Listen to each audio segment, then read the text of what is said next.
सुनी समुझहि जने मुदित मने, मज्जहि अति अनुराग। लहै चारि फले अछत तनु, साधु समाज प्रयाग। साधु समाज प्रयाग। जो मनुष्य इस संत समाज रूपी तीर्थराज का प्रभाव प्रसन्न मन से सुनते और समझते हैं और फिर अत्यंत प्रेम पूर्वक इसमें गोते लगाते हैं, वे इस शरीर के रहते ही धर्म अर्थ काम मोक्ष चारों फल पा जाते हैं।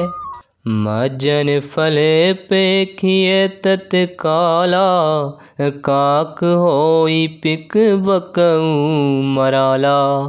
सुनिया चिरज करे जनि कोई, सतसंगति महिमा नहीं गोई। इस तीर्थराज में स्नान का फल तत्काल ऐसा देखने में आता है कि कोए कोयल बन जाते हैं और बगुले हंस। यह सुनकर कोई आश्चर्य न करे, क्योंकि सत्संग की महिमा छिपी नहीं है। वाल्मीकि नारद घट जोनी, निजे निज मुखनि कही निजे होनी। जलचर थलचर नभ चर नाना, जे जड़ चेतन जीव जहाना। वाल्मीकि जी, नारद जी और अगस्त्य जी ने अपने अपने मुखों से अपनी होनी जीवन का वृत्तांत कही है।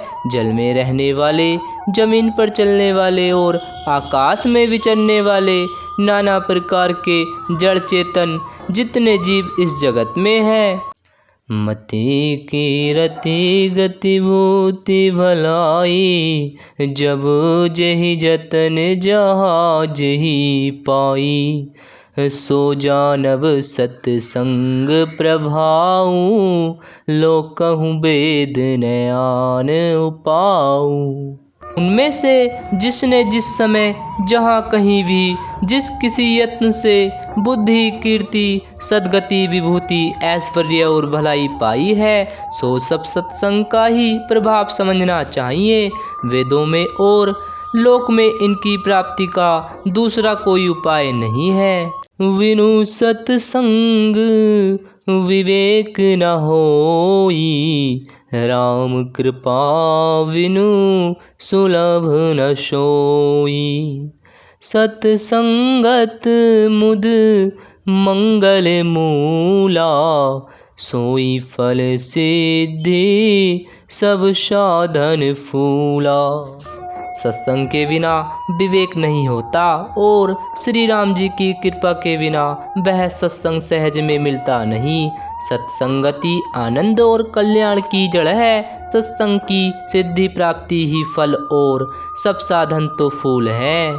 सट सुध रही सत्संगति पाई, पारस परस कुधात सुहाई। विधिवश सुजन कुसंगत परही, फनि मनि सम निज गुण अनुसरही। दुष्ट भी सत्संगति पाकर सुधर जाते हैं। जैसे पारस के स्पर्श से लोहा सुहावना हो जाता है, सुंदर सोना बन जाता है, किंतु देवयोग से यदि कभी सज्जन कुसंगति में पड़ जाते हैं तो वे वहाँ भी सांप की मणि के समान अपने गुणों का ही अनुसरण करते हैं। अर्थात जिस प्रकार सांप का संसर्ग पाकर भी मणि उसके विष को ग्रहण नहीं करती तथा अपने सहज गुण प्रकाश को नहीं छोड़ती, उसी प्रकार साधु पुरुष दुष्टों के संग में रहकर भी दूसरों को प्रकाश ही देते हैं। दुष्टों का उन पर कोई प्रभाव नहीं पड़ता।